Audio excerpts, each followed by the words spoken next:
सबकर खुनवा एक ही रहे धर्मवा अलगे अलगे बा।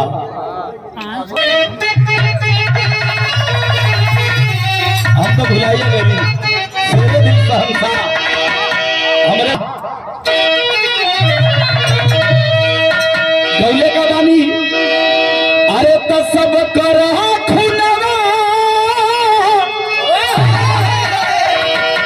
अरे सब कर खुनवा, अरे कही रहुए,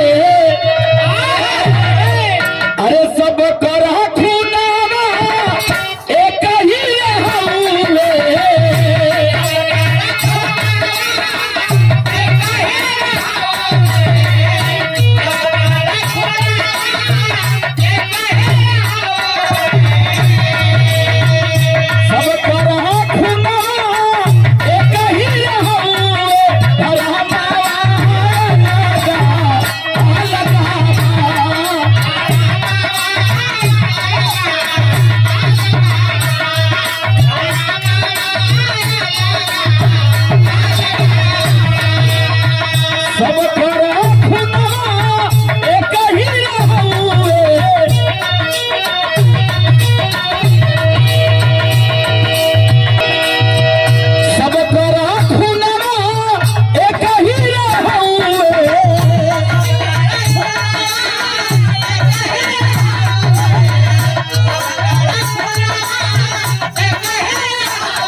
की सम्राट गायिका हम लोगों के गुरुवाइन अनीता राज जी आपके ओर से यही लाइन पर दे लिए सुंदर पुष्पहार 500 रुपया।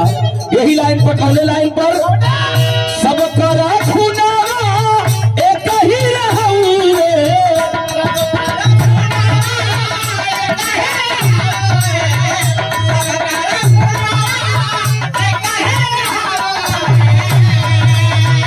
सब करा खुना एक ही रहूए।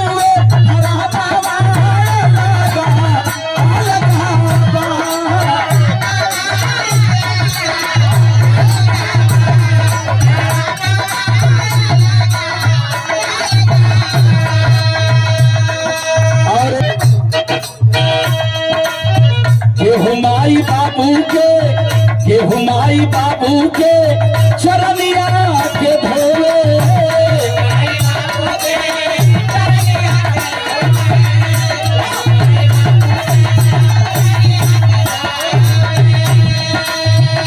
गेहूं के माई बाबू, गेहूं के माई बाबू दिन राति रोवे।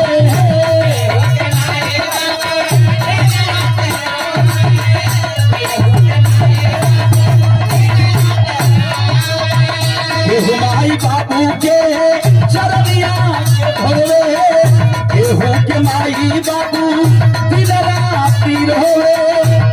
ए दबू बबुआ सुना इस सबके पलाइन हो माई का ममता एक ही रहुए,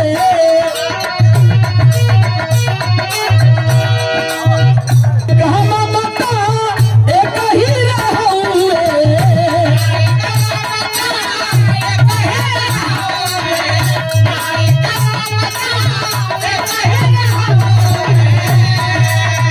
माई का ममता एक ही रहुए, अलगा